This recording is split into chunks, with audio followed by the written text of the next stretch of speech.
Well, hello everyone. My name is Rick Passek, FlyFish Fanatic, and welcome to my tying bench. Today I'm going to tie a river pattern. It's a kind of a caddis type pattern, so super heavy.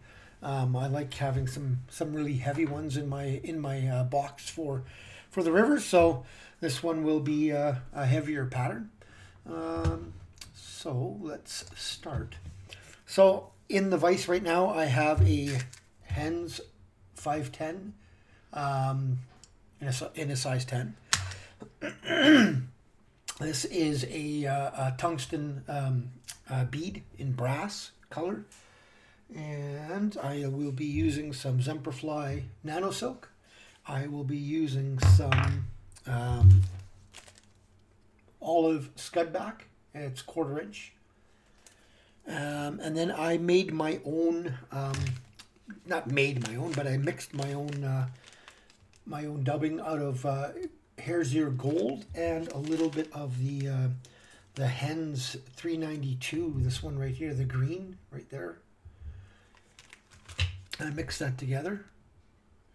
And then I'll be using a little bit of Semperfli body wrap. So, okay, that's just for the rib. And and I'll be using a little bit of this red as well, right at the head. You'll see. So, as always, wax your thread. No, sorry, I lied. Gonna put some underbody weight.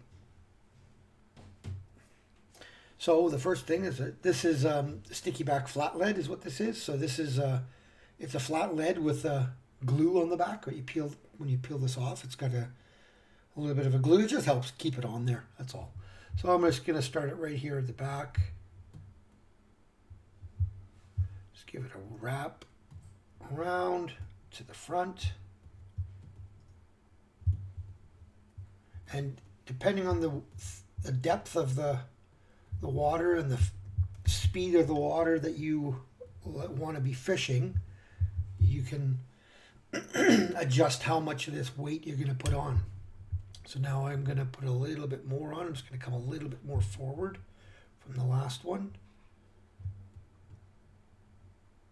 Put one more wrap right behind the eye there, the bead, sorry. Bust that off.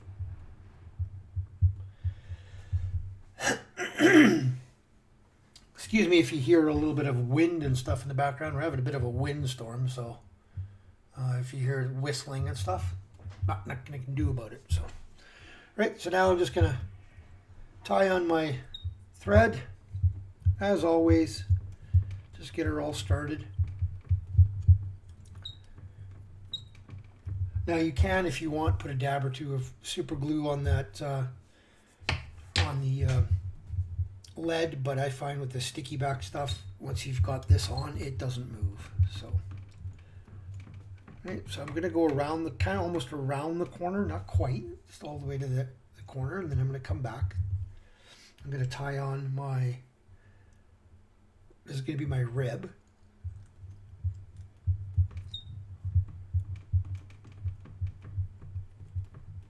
Get that right back to the bend where I want it to end. Come back forward a little bit. I just want to make sure I've got that front tied in there, just more for looks than anything. Then I'm going to take my scud back that I've already cut into a bit of a taper and point.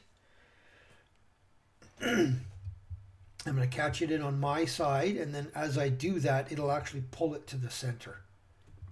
There we go. So it's already pulled it to the center. Now I'm going to make sure I keep this up on top. I'm going to wrap it all the way back to that tie-in point. One more maybe. So right now I'm just checking to make sure it's going to sit on top, which it should, yeah. So now I will wax my thread.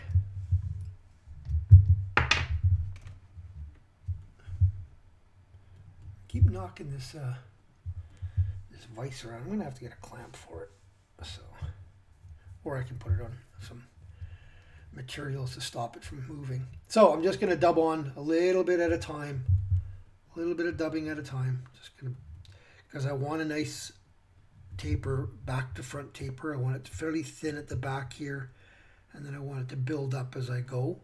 So if I go a little bit at a time, I can build it the way I want to build it, right? I can do that too if I put a lot on, but it's just, I find it easier if you just put a little bit on at a time. You can always add more, right? So, and you can leave nice thin noodles, so that way you can go over if you need to. If you want to build up bulk, you can just go back over it, right? A little bit more. Just a little tiny bit more here. I do want to leave room for my other dubbing.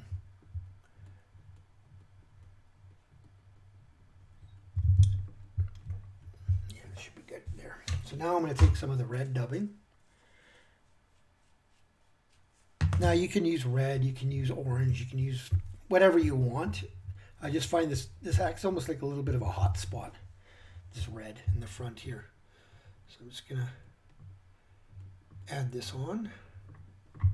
Tiny bit more, just to make sure I've got it nice, right tight in behind that bead.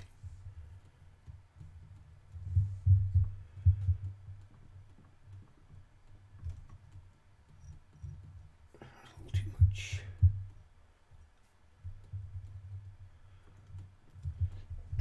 So now I'm going to take my Scud back, and I'm just going to lay it over. I don't want to stretch it too much because then it'll be too thin, but I do want to stretch it a bit.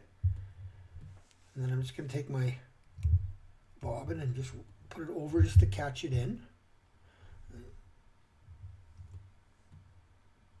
sure that's on this in the center.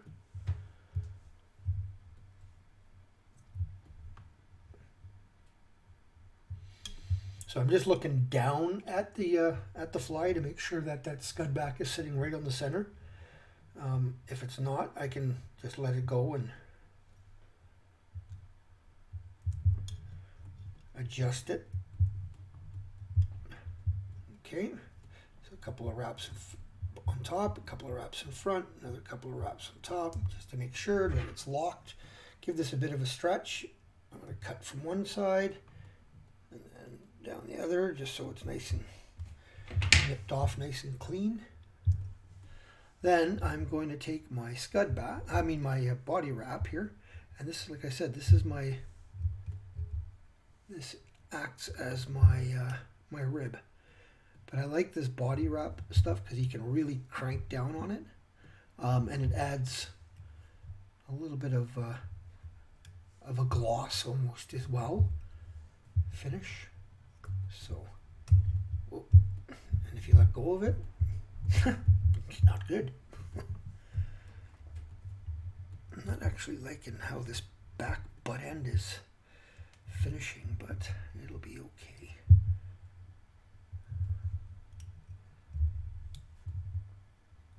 So I usually get like 7 to 8 wraps in, something like that. It depends. Sometimes it's only 6. And one more right behind that bead there.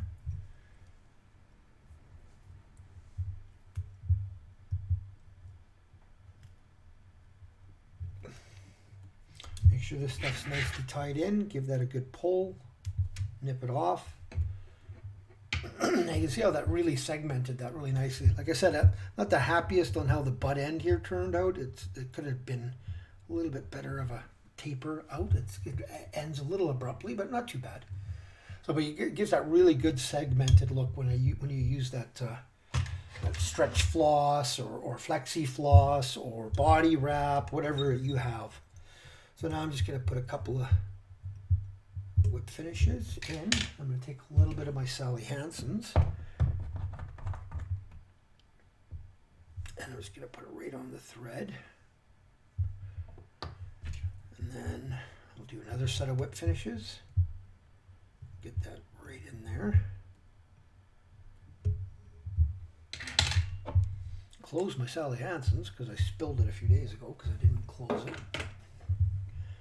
Make sure that's really tight. Nip that off.